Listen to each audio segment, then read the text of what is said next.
మీరు ద్వేషించబడుతున్నారా? అయితే మీకు శుభవార్త. ఈ మాట విన్నప్పుడు ఒక ఆలోచన, ఒక ప్రశ్న మన మనసులో కలుగుతూ ఉంటుంది. ద్వేషించబడడం అనేది మనసును గాయపరిచే సంగతి కదండి. శుభవార్త ఎలా అవుతుంది అని. బైబిల్ గ్రంథంలో అలా ద్వేషించబడి తద్వారా దేవుని ఆశీర్వాదాలు పొందుకున్న ఒక వ్యక్తిని మీకు జ్ఞాపకం చేయడానికి ఇష్టపడుతున్నాను. ఆదికాండము 29వ అధ్యాయము 31వ వచనంలో ఇలా వ్రాయబడి ఉంది. లేయా ద్వేషించబడుట యెహోవా చూచెను, ఆమె గర్భము తెరిచెను, రాహేలు గొడ్రాలై ఉండెను.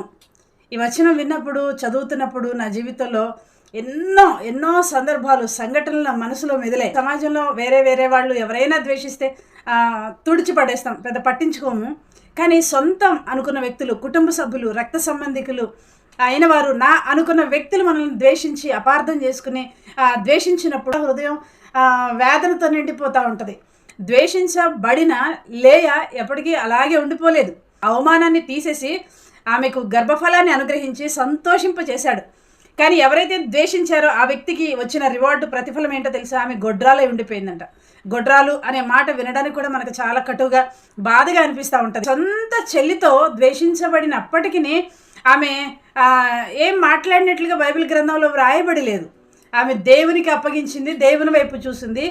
ఆమె ద్వేషించబట్ట దేవుడు చూశాడని వ్రాయబడింది. ఆ మాట చదివినప్పుడు నాకెంతో ప్రోత్సాహం కలిగింది. ఎందుకంటే కొన్నిసార్లు మనం అనుకుంటాం, అందం లేదని, లావుగా ఉన్నారని, సన్నగా ఉన్నారని, లేకపోతే ముక్కొంకర మూతొంకర అని చెప్పి, లేకపోతే చదువు లేదు, తెలివితేటలు లేదు, జ్ఞానం లేదు, లేకపోతే చూడడానికి బాహ్యంగా ఇష్టపడే పోలిక, ఇష్టపడే రూపం లేకపోవచ్చు, లేకపోతే ఇతరుల వల్లే మనకి సంపద లేకపోవచ్చు, లేకపోతే ఇంకోటి లోకస్తులు ఇష్టపడే ఆ అర్హతలు ఏవి మనలో లేకపోవచ్చు. వాటిని బట్టి మనం ద్వేషించబడుతూ ఉండొచ్చు. మనకంటే స్తోమతలు, మనకంటే అందంలో, మనకంటే చదువులు, మనకంటే ఉద్యోగాలు ఉన్నతలైన వారు మనల్ని తక్కువ చూపు చూస్తూ ఉండొచ్చు, లేకపోతే తక్కువ చేసి మాట్లాడుతుండొచ్చు. తీసేసినట్టుగా, ద్వేషించినట్టుగా, కూరలో కరివేపాకు తీసేసినట్టుగా తీసేస్తున్నారు అని చాలామంది బాధపడుతూ ఉంటారు. కానీ అలాంటి వారందరికీ శుభవార్త. ద్వేషించబడుతున్నారా, తగ్గించబడుతున్నారా, అవమానించబడుతున్నారా, దేవుడు మిమ్మల్ని చూస్తున్నాడు. ఎప్పుడో తెలుసా? మీరు దేవుని మీద ఆధారపడినప్పుడు, దేవుని వైపు చూసినప్పుడు మన అవమాన పరిస్థితిని దేవుడు నాట్యంగా మార్చేవాడు. మన తిరస్కారాన్ని, మన నిందను దేవుడు ఆశీర్వాదంగా మార్చేవాడే ఉంటున్నాడు. అలాంటి దేవుణ్ణి కలిగిన మనం ఎంతో ధన్యులం కదా.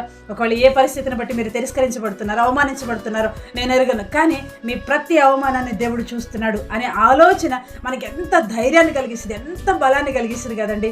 గనక లేయా జీవితాన్ని జ్ఞాపకం చేసుకుంటూ, ధైర్యపరచబడుతూ, దేవుని వైపు చూస్తూ, మనల్ని నిందించిన వారి కొరకు, అవమానించిన వారి కొరకు, తిరస్కరించిన వారి కొరకు ప్రార్థన చేసి వారిని బ్లెస్ చేద్దాం.